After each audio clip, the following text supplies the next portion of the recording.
My name is Angel Van Dam of the Damn Good brand. As you can see, I've got damn good designs, I have damn good books, and upcoming, the Damn Good store. I really just could not resist the pun on the last name at all. As you can see by the title on my video, that we are going to be talking about head replacements today. So why would we want to do that? As a cover designer, when you're making a design, sometimes you'll have a 3D model or a model, or for some reason you just want to replace the head on the asset that you have. This is extremely common, especially for designers and artists who use DAZ 3D assets. So that's what we're going to talk about today. The fundamentals of how to do that, start to finish. We're going to do it together.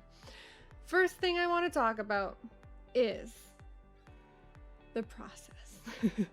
You should choose your head model before you create your DAZ 3D asset.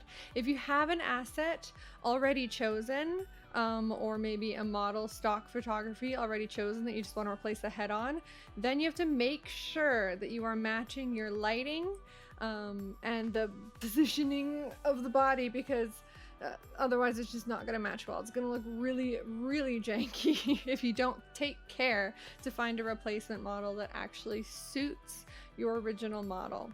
But if you have the ability to make your own 3D assets, which is really honestly pretty easy using DAZ, which is a free program, you do have to purchase the assets.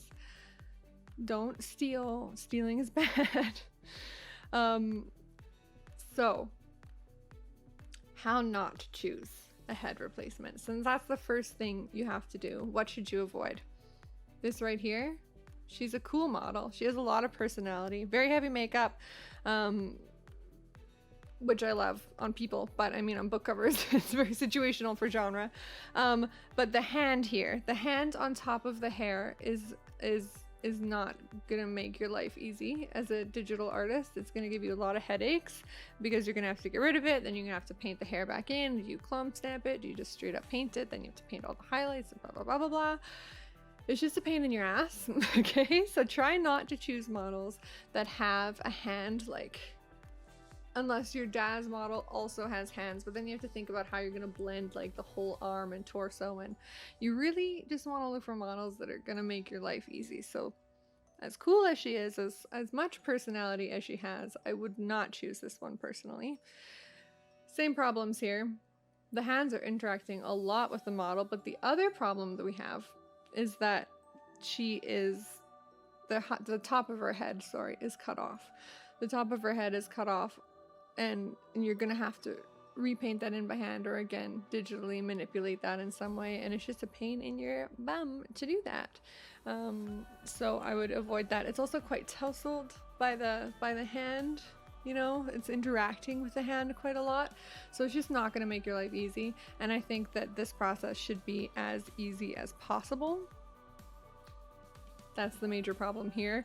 A huge portion of the top of her head is cut off, and you're gonna have to put that in there somehow, one way or another. And I mean, it's doable, but why? Why would you put yourself through that unless, like, this is the model? But then you can look, is there anything a little bit more suitable? Or maybe if you really like the model, you can take like the top of her head from one place and put it somewhere else. You know, you have options. You don't have to feel limited, but you really want to set yourself up for success. So I have a saved collection of assets that I intend to use on something in the future. I like when there's multiple poses of one model for book series. The cat.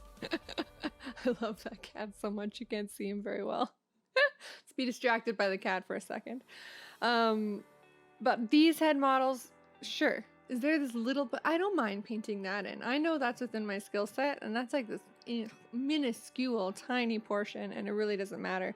This is a really beautiful, dynamic pose. I can really play with the model's body if I choose this head model for something, and it's just really, really, really interesting. Again, sort of punk. There's this thing in urban fantasy going on right now with lots of pink and like punk font, and should be so fun, like for a shifter romance punkish type of situation. There's lots and lots of stock photos with crowns, so you don't even have to edit them on. You can just take them. You can even put this crown on somebody else really, really easily. So you can see that in all of the ones that I've chosen, she looks kind of wistful. I've chosen models that have at least some semblance of personality. They're not just like, oh, I'm so sexy, because those girls are fucking sexy, but like they're not useful to me.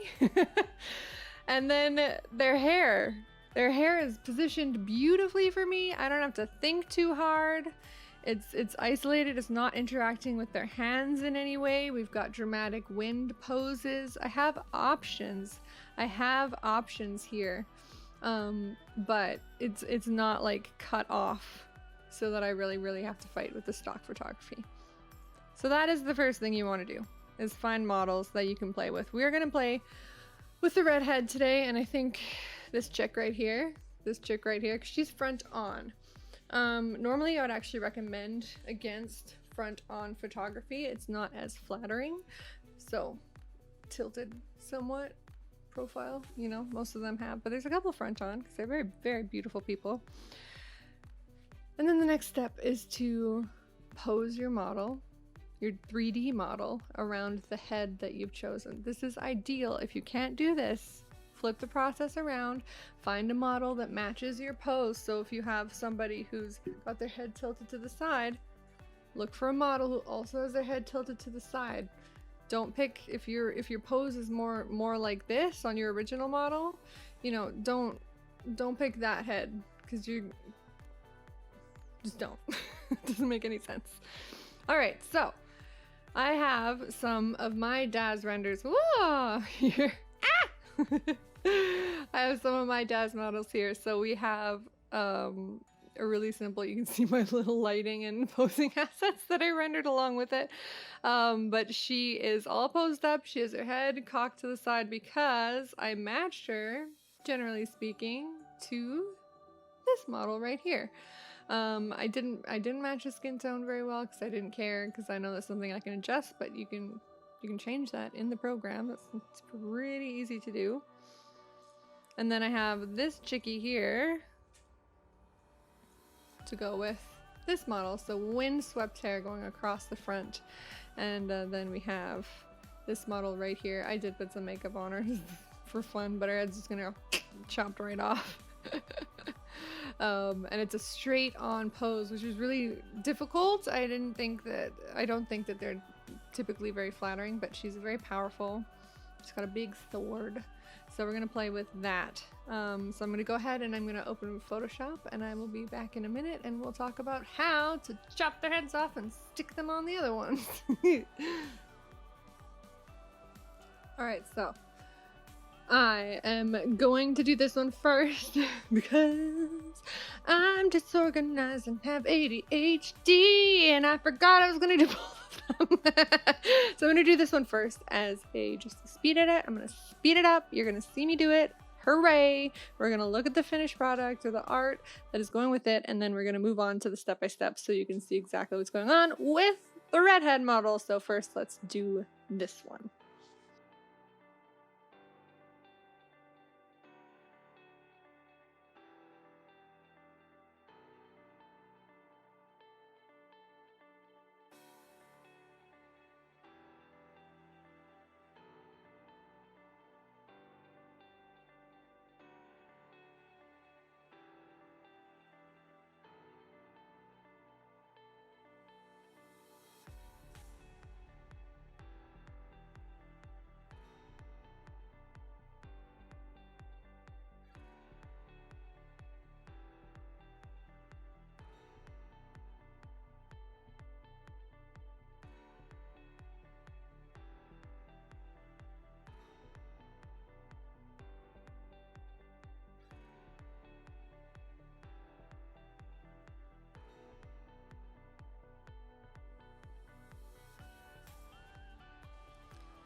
All right, here we are. So we have the in progress artwork. I'm not finished this book cover. This is the wide art.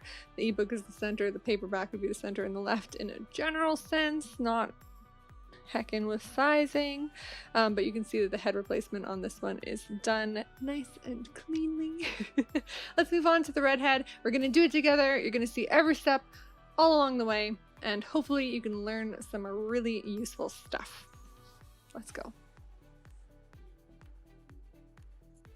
Alrighty, so my drawing tablet is over here. That's also why I keep looking over that way. But we're going to start with this model. So since I have some clutter on her, you'll have to isolate them in some way. But I'm just gonna get rid of the extra shenanigans because we don't really need that. We don't really need that to be on there. All right, so now we have our model. She's isolated. I might actually make her a little smaller so that her head fits nice. And then we have the redhead. So the redhead, how are we gonna do that? Well, first thing we have to do is isolate, which thank God in Photoshop 2021 etc. is so much easier than it used to be. For me anyways. I'm just going to duplicate the background because that's a good habit. Always have a new layer as a digital artist to work on, because if you fuck it up, you still have your original layer. We're going to select and mask. Okay, and then we're just going to press this handy dandy little button right here that says select subject.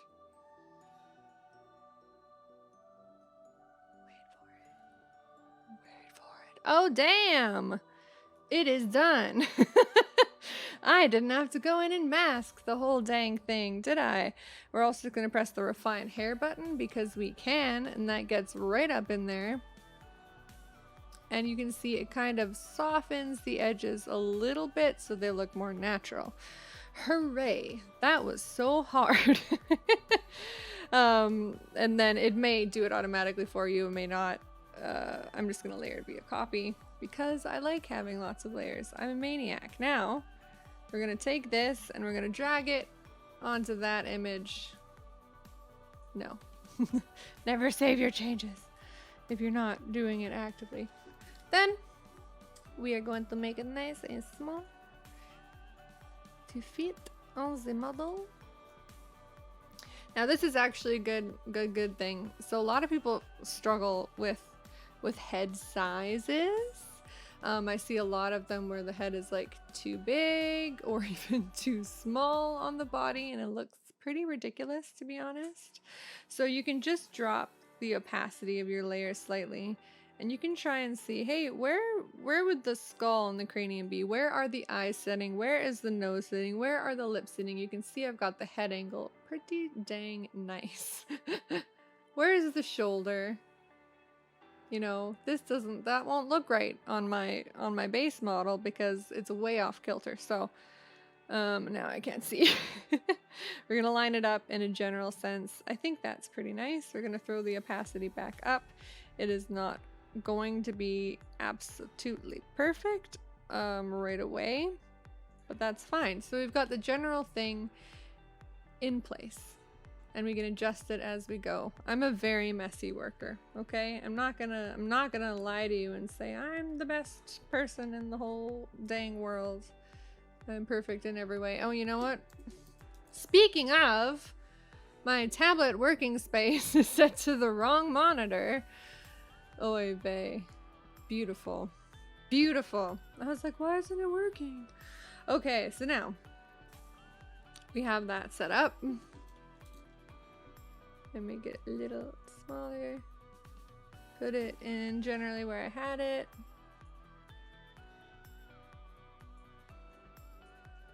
Perfect. Now we mask.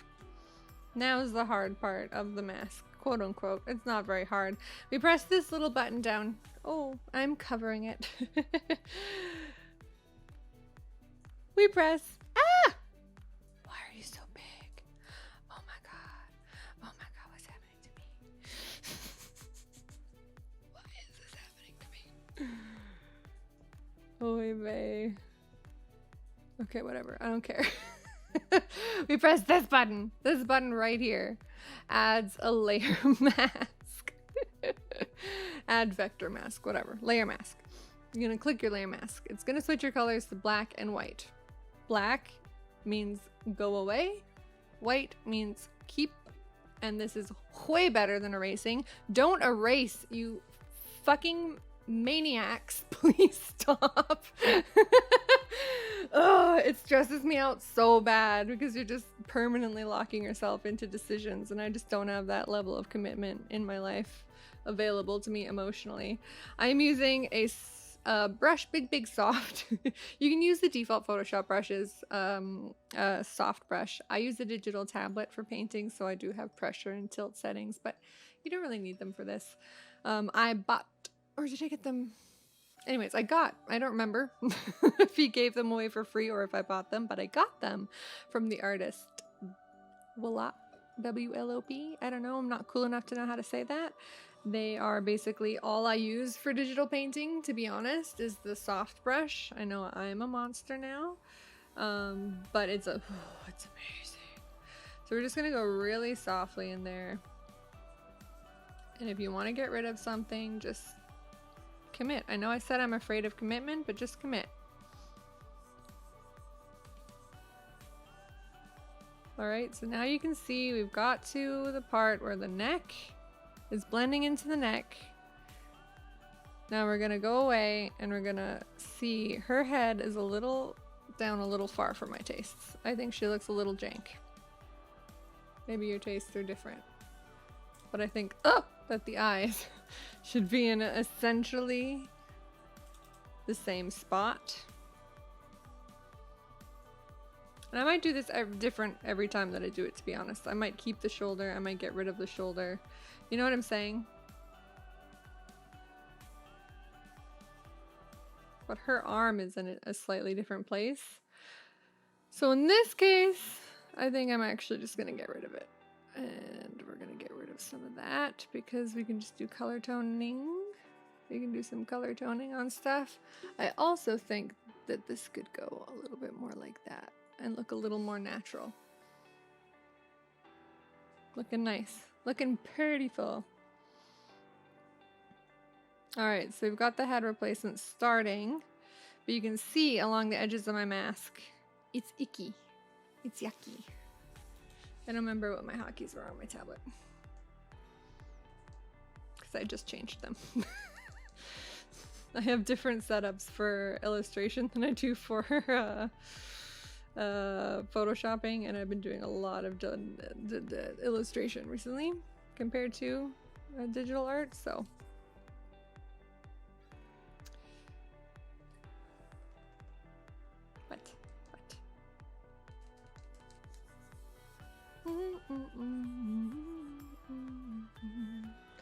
If you gave me a chance.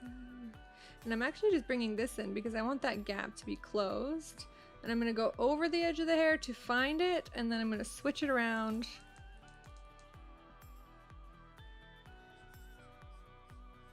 And bring it back in. So you can kind of see what I'm doing. Oh! Everybody makes mistakes. If somebody says they don't make mistakes,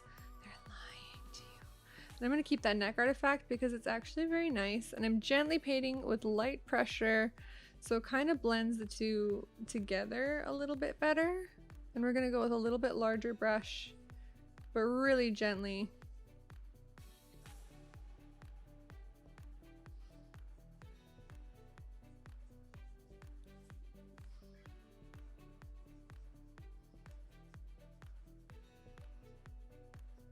Oops! You're gonna hear that a lot on this channel. Oops! Okay, and then we're gonna keep the bottom of the hair as well, and that's her back. So we don't want that. See why realistically, these tutorials cannot be like, just do it, because it's gonna be different for every asset that you do. Oops. There, I did have it saved as a hotkey. I'm a genius.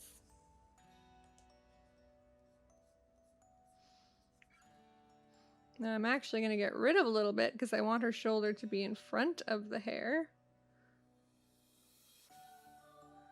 But not that much. This is why we don't use the eraser tool, guys. Because you're going to say things like, ooh, not that much, but then you're going to be locked in forever. Committed.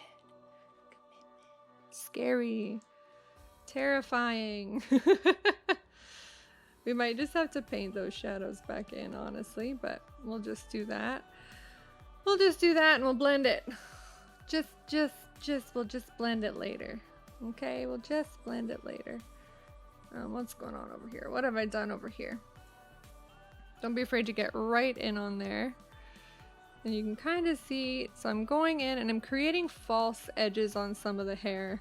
I might not for the sake of this tutorial, just so that it's not extremely long, but I am going to clean it up a little bit, and just know that normally I might clean it up quite a bit more.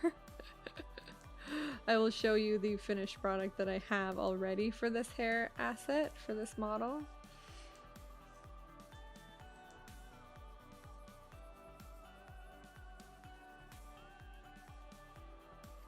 Scribble! And find edges. Find wherever edges are. And this is why I'm using a soft brush, so I can kind of feather stuff off in this area.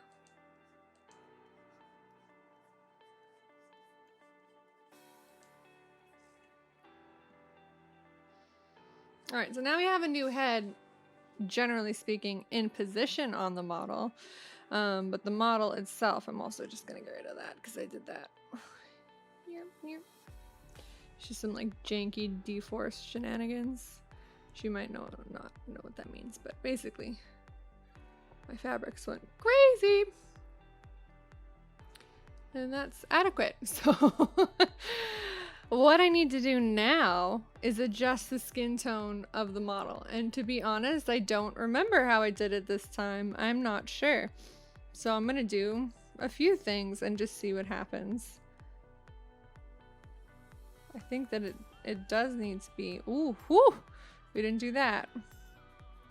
A lot of digital art, especially when you're just learning, should be about experimentation and not being afraid to try new things. Don't just like run off to find the exact tutorial for what you need. I think that you should be brave and fuck up a few times, but learn something new and then go be like, help me.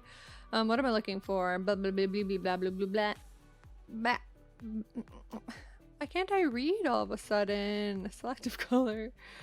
There we go. Now we can add orangey tones.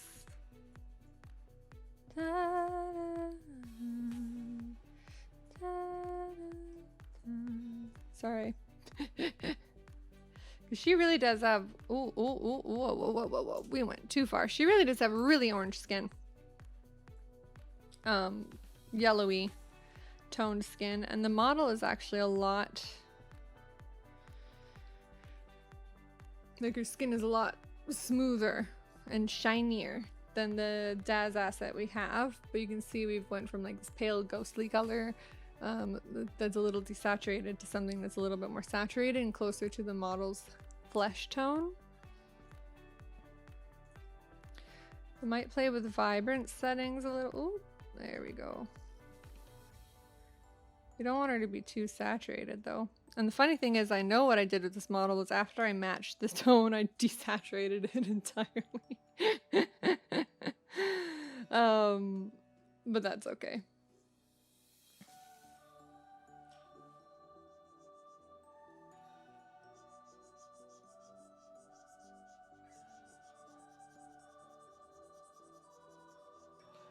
I'm also using the edge of the shirt as a natural breakpoint to blend them together a little bit and make for that more natural transition. The skin tone isn't perfect, obviously, but... No! Cancel! Don't want. Blah, blah, blah, blah, blah, blah. Gaussian blur. Why did you do it automatically? That's not what I freaking asked for. Why are you changing things on me? Oh, there it is. There's my window. It's escape. We don't want that much Gaussian blur.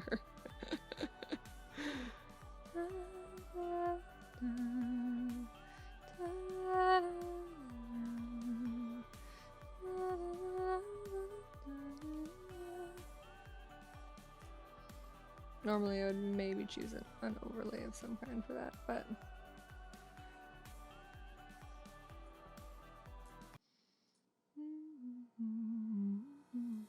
so what I'm doing here is I've duplicated my model to a new model. I placed a Gaussian blur on this model. I wasn't too precious about it. I just went blurry. Perfecto. Thank you. And I'm going to use my layer mask to, I'm going to invert it entirely. Control I. That gets rid of all of it so that I don't have to paint so much out and I just have to paint some in. It's much nicer to do that. Then I'm going to get my brush and anywhere that I want her skin to be smooth and lose all of that delicious texture. It was actually a really, really nice 3D asset. I don't remember which one it was. But really, really beautiful. And I'm only going over the skin. You'll notice the skin isn't perfectly toned, but the other thing is I thought this was a little janky looking for whatever reason. The DAZ model I had was just thicker than the model looked. So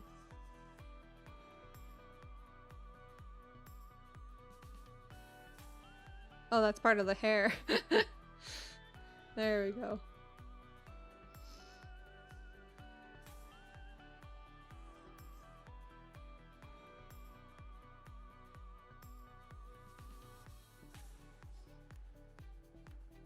So I got rid of some of her back just to make her look a little bit more dainty.